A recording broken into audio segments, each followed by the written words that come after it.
Assalamualaikum warahmatullahi wabarakatuh. Jumpa lagi di channel Saung Edukasi. Video kali ini berisi materi pelajaran prakarya dan kewirausahaan kelas 10 bab 1 wirausaha kerajinan dengan inspirasi budaya non-benda.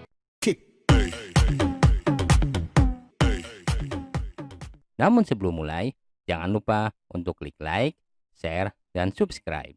A. Karakteristik kewirausahaan. Wirausaha, menurut asal katanya, terdiri atas kata wira dan usaha.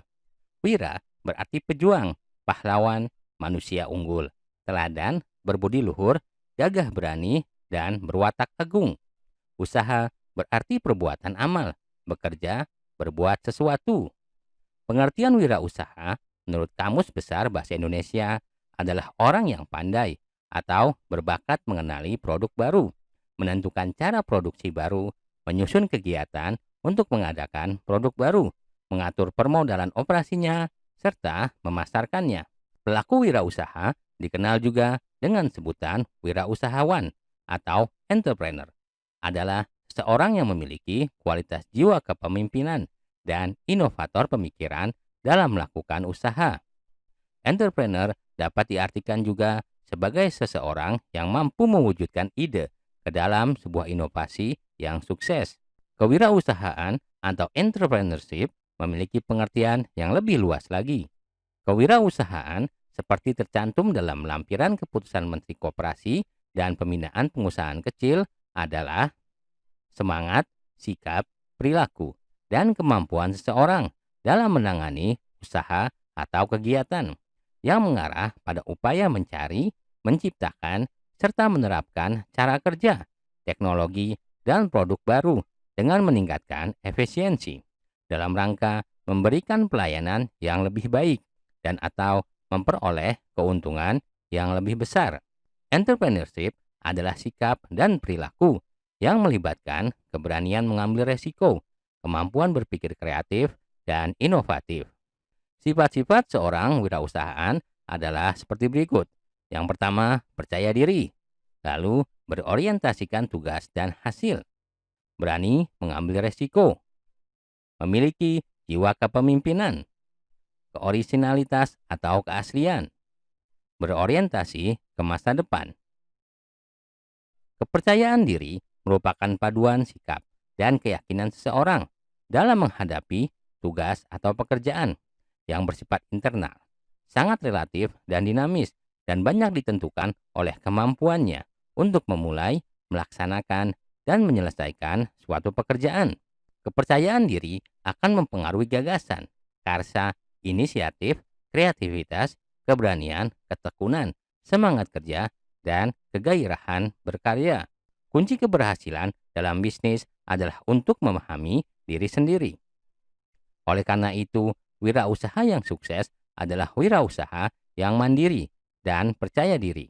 Seseorang yang selalu mengutamakan tugas dan hasil adalah orang yang selalu mengutamakan nilai-nilai motif berprestasi, berorientasi pada laba, ketekunan, dan kerja keras.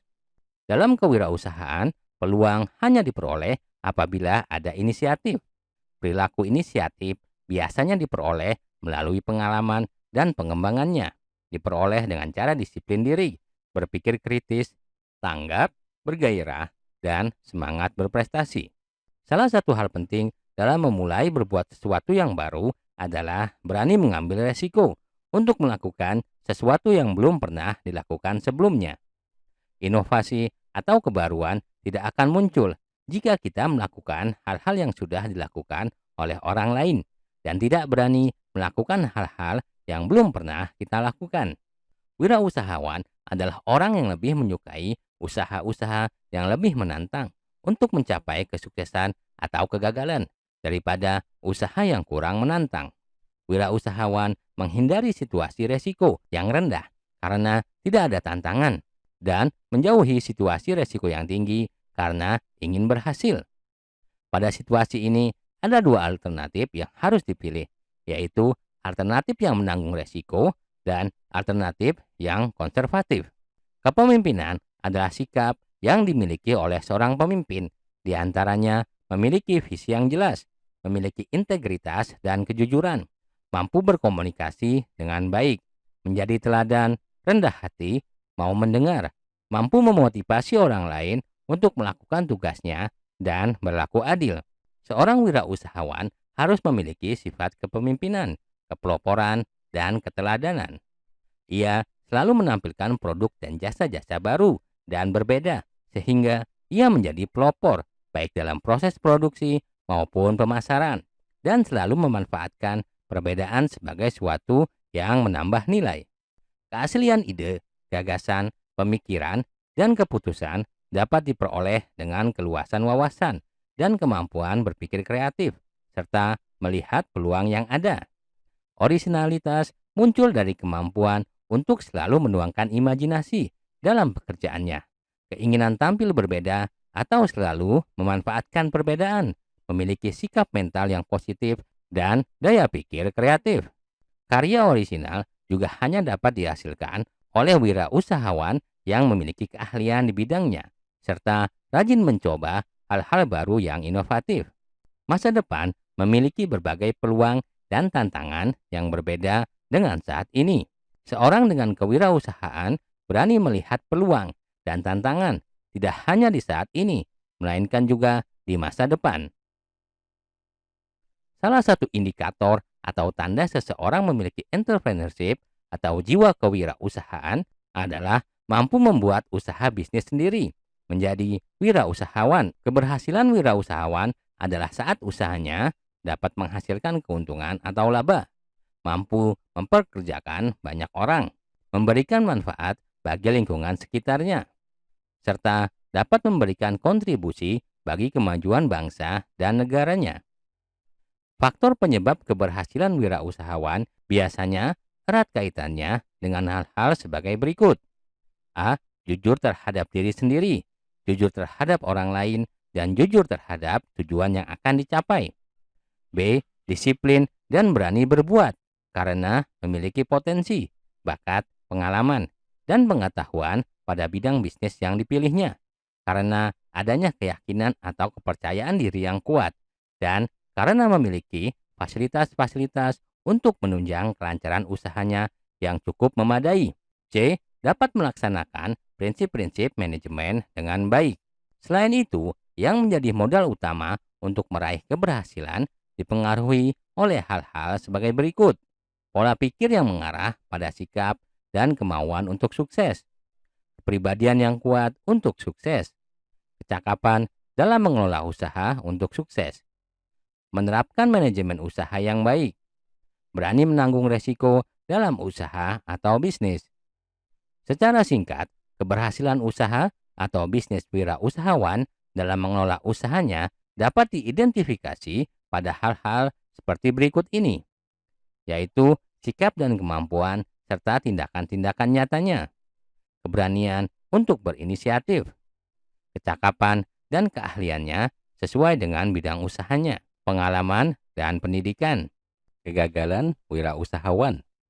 Beberapa alasan utama kelemahan dalam usaha atau bisnis secara umum dapat diidentifikasikan sebagai berikut. A. Tidak atau jarang mempunyai perencanaan yang tertulis. B. Tidak memiliki pendidikan yang relevan. C. Tidak berorientasi ke masa depan. D. Kurang spesifikasi. E. Jarang mengadakan inovasi. F. Tanpa pembukuan yang teratur. G. Tidak mengadakan analisis pasar. H. Kurang pengetahuan hukum dan peraturan. I. Kurang mempelajari ilmu modern. J. Cepat puas diri. Sedangkan beberapa hal yang dapat menyebabkan kegagalan dalam berwirausaha antara lain sebagai berikut. A. Tidak adanya perencanaan yang matang. B. Bakat yang tidak cocok. C. Kurang pengalaman. D. Tidak mempunyai semangat berwirausaha. E. Kurang modal. F. Lemahnya pemasaran. G. Tidak mempunyai etos kerja yang tinggi. Dalam kenyataannya, ternyata keberhasilan seorang wirausaha tidak mutlak tergantung pada pendidikan yang mereka miliki, tetapi justru tergantung pada kemauan dan keberanian mereka dalam memulai dan menjalankan usahanya. Terbukti banyak pula wirausahawan yang berpendidikan rendah, tetapi sukses dalam berwirausaha. Akan tetapi, hal ini bukan berarti pendidikan yang dimiliki seseorang tidak memiliki andil dalam keberhasilan usaha seseorang.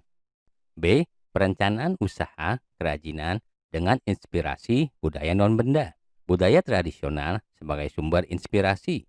Budaya tradisi dapat dikelompokkan menjadi budaya non-benda dan artefak atau objek budaya. Budaya non-benda diantaranya pantun, cerita rakyat, tarian, dan upacara adat. Setiap jenis budaya tradisi, baik non-benda maupun artefak atau objek budaya, dapat menjadi sumber inspirasi untuk dikembangkan menjadi produk kerajinan. Setiap daerah dapat mengembangkan kerajinan khas daerah yang mengambil inspirasi dari budaya tradisi daerahnya masing-masing. Kekayaan budaya tradisi Indonesia adalah kearifan lokal yang dapat menjadi sumber inspirasi yang tidak ada habisnya. Sumber daya, material, teknik, dan ide kerajinan dengan inspirasi budaya non-benda. Kegiatan wirausaha didukung oleh ketersediaan sumber daya manusia, material, peralatan, cara kerja, pasar, dan pendanaan.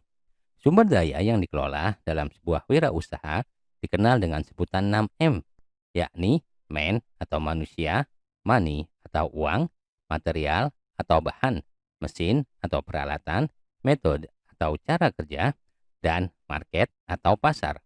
Wirausaha kerajinan dengan inspirasi budaya non-benda dapat dimulai dengan melihat potensi bahan baku, keterampilan produksi, dan budaya lokal yang ada di daerah setempat. Wirausaha kerajinan dengan inspirasi budaya akan menawarkan karya-karya kerajinan inovatif kepada pasaran. Pasar sasaran dari produk kerajinan ini adalah orang-orang yang menghargai dan mencintai kebudayaan tradisional. Kemampuan mengatur keuangan dalam kegiatan usaha akan menjamin keberlangsungan dan pengembangan usaha. C. Perancangan dan produksi kerajinan dengan inspirasi budaya non-benda. Proses perancangan kerajinan diawali dengan pemilihan sumber inspirasi dan pencarian ide produk kerajinan, pembuatan sketsa ide, pembuatan studi model kerajinan. Dilanjutkan dengan pembuatan petunjuk produksi. Ide kerajinan dengan inspirasi budaya lokal akan dikembangkan menjadi produk kerajinan yang akan diproduksi dan siap dijual. Dengan demikian, produk yang dihasilkan harus memiliki nilai estetik dan inovasi agar diminati pasar. Perancangan kerajinan dengan inspirasi budaya non-benda akan menerjemahkan sesuatu yang abstrak menjadi benda. Misalnya, inspirasi diambil dari sebuah cerita rakyat menjadi sebuah diorama mini yang menggambarkan salah satu adegan dalam cerita rakyat tersebut.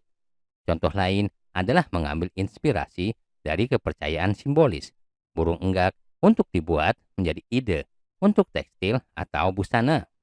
Tahap penerjemahan meliputi pemahaman terhadap makna simbol, mencari kata kunci yang dapat menjadi dasar dari pengembangan ide produk, mencari ide-ide fungsi dan bentuk kerajinan.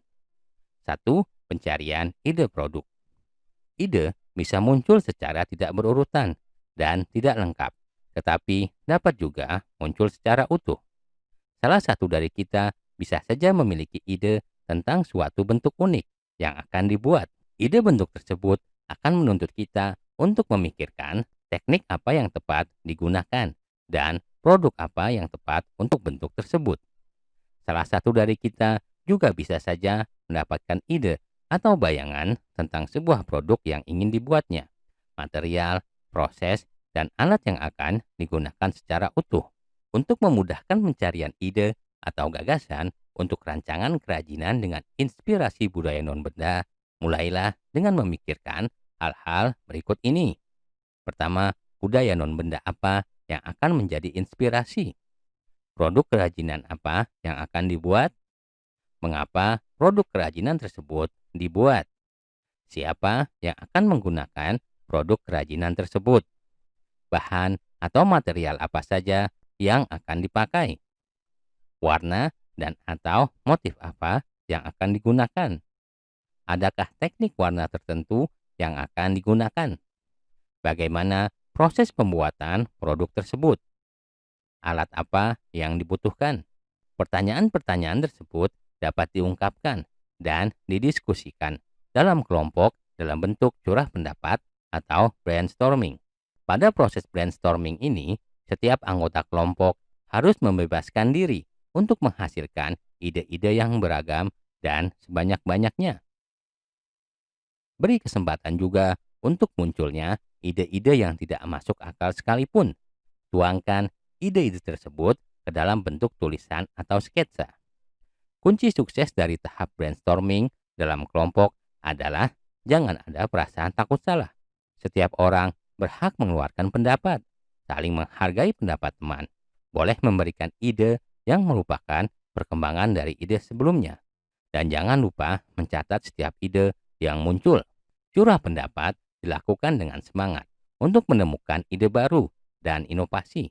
Semangat dan keberanian kita untuk mencoba membuat inovasi baru akan menjadi bekal kita berkarya di masa depan. 2. Membuat gambar sketsa.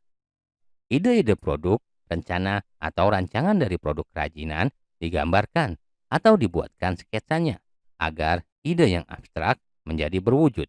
Ide-ide rancangan dapat digambarkan pada sebuah buku atau lembaran kertas dengan menggunakan pensil, spidol, atau ballpoint, dan sebaiknya hindari penggunaan penghapus. Tariklah garis tipis-tipis dahulu. Jika ada garis yang dirasa kurang tepat, abaikan saja. Buatlah garis lain pada bidang kertas yang sama. Demikian seterusnya, sehingga kamu berani menarik garis dengan tegas dan tebal. Gambarkan idemu sebanyak-banyaknya. Dapat berupa variasi produk. Satu produk yang memiliki fungsi sama, tetapi dengan bentuk yang berbeda. Produk dengan bentuk yang sama, dengan warna dan motif yang berbeda. 3. Pilih ide terbaik. Setelah kamu menghasilkan banyak ide dan menggambarkannya dengan sketsa, mulai pertimbangkan ide mana yang paling baik, menyenangkan, dan memungkinkan untuk dibuat. 4. Prototyping atau membuat studi model. Sketsa ide yang dibuat pada tahap-tahap sebelumnya adalah format 2 dimensi. Artinya, hanya digambarkan pada bidang datar. Kerajinan yang akan dibuat berbentuk 3 dimensi. Maka, studi bentuk selanjutnya dilakukan dalam format 3 dimensi, yaitu dengan studi model. Studi model dapat dilakukan dengan material sebenarnya maupun bukan material sebenarnya. 5. Perencanaan produksi. Tahap selanjutnya adalah membuat perencanaan untuk proses produksi atau proses pembuatan kerajinan tersebut. Prosedur dan langkah-langkah kerja dituliskan secara jelas dan detail agar pelaksanaan produksi dapat dilakukan dengan mudah dan terencana. Produksi kerajinan dengan inspirasi budaya non-benda. Proses produksi kerajinan dengan inspirasi budaya lokal non-benda berdasarkan daya dukung yang dimiliki oleh daerah setempat. Bahan baku, teknik produksi, sumber daya manusia. Kegiatan produksi diawali dengan persiapan produksi. Persiapan produksi dapat berupa pembuatan gambar teknik atau gambar pola. Gambar kerja atau pola akan menjadi patokan untuk kebutuhan pembelian dan persiapan bahan. Tahap selanjutnya adalah pengerjaan. Kerjakan setiap tahap sesuai dengan perencanaan produksi yang sudah dibuat sebelumnya. Tahapan produksi secara umum terbagi atas pembahanan, pembentukan, perakitan, dan finishing. Tahap pembahanan adalah mempersiapkan bahan atau material agar siap dibentuk. Tahapan proses pembahanan dilanjutkan dengan proses pembentukan. Pembentukan bahan baku bergantung pada jenis material, bentuk dasar material, dan bentuk produk yang akan dibuat. Material kertas dibentuk dengan cara dilipat. Kayu, bambu, dan rotan lainnya dapat dibentuk dengan cara dipotong atau dipahat. Pemotongan bahan dibuat sesuai dengan bentuk yang direncanakan. Pemotongan dan pemahatan juga biasanya digunakan untuk membuat sambungan bahan, seperti menyambungkan bilah-bilah papan atau 2 batang bambu. Pembentukan besi dan rotan selain dengan pemotongan dapat menggunakan teknik pembengkokan. Pembentukan besi juga dapat menggunakan teknik las. Logam lempengan dapat dibentuk dengan cara pengatokan. Tahap terakhir adalah finishing. Finishing dilakukan sebagai tahap terakhir sebelum produk tersebut dimasukkan ke dalam kemasan. Finishing dapat berupa penghalusan dan atau pelapisan permukaan. Penghalusan yang dilakukan diantaranya penghalusan permukaan kayu dengan amplas atau menghilangkan lem yang tersisa pada permukaan produk.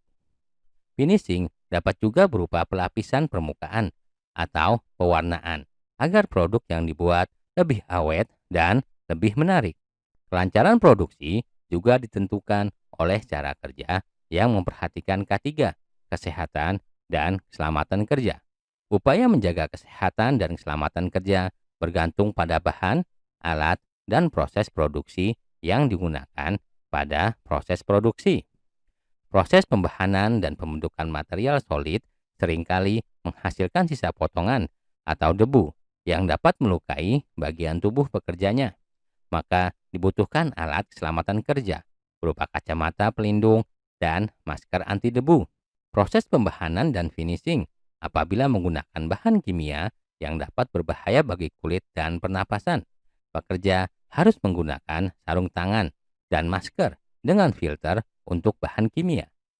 Selain alat keselamatan kerja, hal yang tak kalah penting adalah sikap kerja yang rapi, hati-hati, teliti, dan penuh konsentrasi. Sikap tersebut akan mendukung kesehatan dan keselamatan kerja. Pembuatan kerajinan diakhiri dengan evaluasi terhadap produk kerajinan yang telah dibuat. Apakah produk tersebut dapat berfungsi dengan baik? Apakah sudah sesuai dengan ide, bayangan, dan harapan kita? Apabila belum, perbaikan apa yang harus kita lakukan agar produk kerajinan yang dihasilkan lebih berkualitas? Kemasan kerajinan dengan inspirasi budaya non-benda. Kemasan untuk kerajinan berfungsi untuk melindungi produk dari kerusakan, serta memberikan kemudahan membawa dari tempat produksi hingga sampai ke konsumen. Kemasan juga berfungsi untuk menambah daya tarik dan sebagai identitas atau brand dari produk tersebut. Fungsi kemasan didukung oleh pemilihan material, bentuk, warna, teks, dan grafis yang tepat. Material yang digunakan untuk membuat kemasan beragam, bergantung pada produk yang akan dikemas. Produk yang mudah rusak harus menggunakan kemasan yang memiliki material berstruktur. Pemilihan material juga disesuaikan dengan identitas atau brand dari produk tersebut. Daya tarik dan identitas selain ditampilkan oleh material kemasan juga dapat ditampilkan melalui bentuk, warna, teks, dan grafis. Pengemasan dapat dilengkapi dengan label yang memberikan informasi teknis maupun memperkuat identitas atau brand. Kemasan dapat dibagi menjadi 3, yaitu kemasan primer, kemasan sekunder, dan kemasan tersier. Kemasan yang melekat pada produk disebut sebagai kemasan primer. Kemasan sekunder berisi beberapa kemasan primer yang berisi produk. Kemasan untuk distribusi disebut kemasan tersier. Kemasan primer produk melindungi produk dari benturan dan kotoran, berfungsi menampilkan daya tarik dari produk, serta memberikan kemudahan untuk distribusi dari tempat produksi ke tempat penjualan. Perlindungan bisa diperoleh dari kemasan tersier yang akan membuat kemasan beragam bergantung pada produk yang akan dikemas. Kemasan produk sebaiknya memberikan identitas atau brand dari produk tersebut atau dari produsennya. Material kemasan untuk melindungi dari kotoran dapat berupa lembaran kertas atau plastik. Tidak semua produk membutuhkan kemasan primer, tetapi setiap produk membutuhkan identitas. Identitas dapat berupa stiker atau selubung karton yang berisi nama dan keterangan. Pada kemasan kerajinan dengan inspirasi budaya dapat ditambahkan label atau lembaran keterangan yang berisi informasi tentang budaya non-benda yang menjadi inspirasi. D. Perhitungan biaya produksi kerajinan dengan inspirasi budaya non-benda. Biaya produksi adalah biaya-biaya yang harus dikeluarkan untuk terjadinya produksi barang. Unsur biaya produksi adalah biaya bahan baku, biaya tenaga kerja, biaya overhead. Biaya yang termasuk ke dalam overhead adalah biaya listrik, bahan bakar minyak, dan biaya-biaya lain yang dikeluarkan untuk mendukung proses produksi. Biaya pembelian bahan bakar minyak, sabun pembersih untuk membersihkan bahan baku, benang, jarum, lem, dan bahan-bahan lainnya dapat dimasukkan ke dalam biaya overhead. Pemasaran langsung kerajinan dengan inspirasi budaya non-benda. Pemasaran langsung adalah promosi dan penjualan yang dilakukan langsung kepada konsumen tanpa melalui toko. Penjualan langsung merupakan hasil dari promosi langsung yang dilakukan oleh penjual terhadap pembeli. Pemasaran dapat dilakukan dengan promosi dan demo penggunaan produk kepada calon konsumen. Sistem penjualan langsung dapat berupa penjualan satu tingkat atau multi tingkat. Penjualan satu tingkat merupakan cara yang paling sederhana untuk menjual produk secara langsung. Wirausahawan langsung memasarkan dan menjual kepada konsumen tanpa membutuhkan toko atau pramuniaga. Pemasaran produk kerajinan dapat dilakukan dengan cara pemesanan. Konsumen dapat melihat langsung produk ataupun melalui gambar dari produk kerajinan dan kemudian memesannya. Produsen kerajinan selain menjual produknya sendiri, dapat membentuk kelompok penjual yang akan memasarkan dan menjualkan produknya secara langsung kepada konsumen. Kelompok penjual dapat terdiri atas beberapa tingkatan. Sistem dengan beberapa tingkat kelompok penjual disebut multi-level marketing. Perusahaan memiliki usaha di bidang penjualan langsung atau direct selling, baik yang menggunakan single level maupun multi-level marketing, wajib memiliki surat izin usaha penjualan langsung yang dikeluarkan oleh BKPM sesuai dengan Peraturan Menteri Perdagangan Nomor 32 Tahun 2008. Demikianlah materi pelajaran prakarya dan kewirausahaan bab 1 untuk siswa kelas 10. Sampai jumpa di video lainnya. Jangan lupa untuk klik like, share, dan subscribe.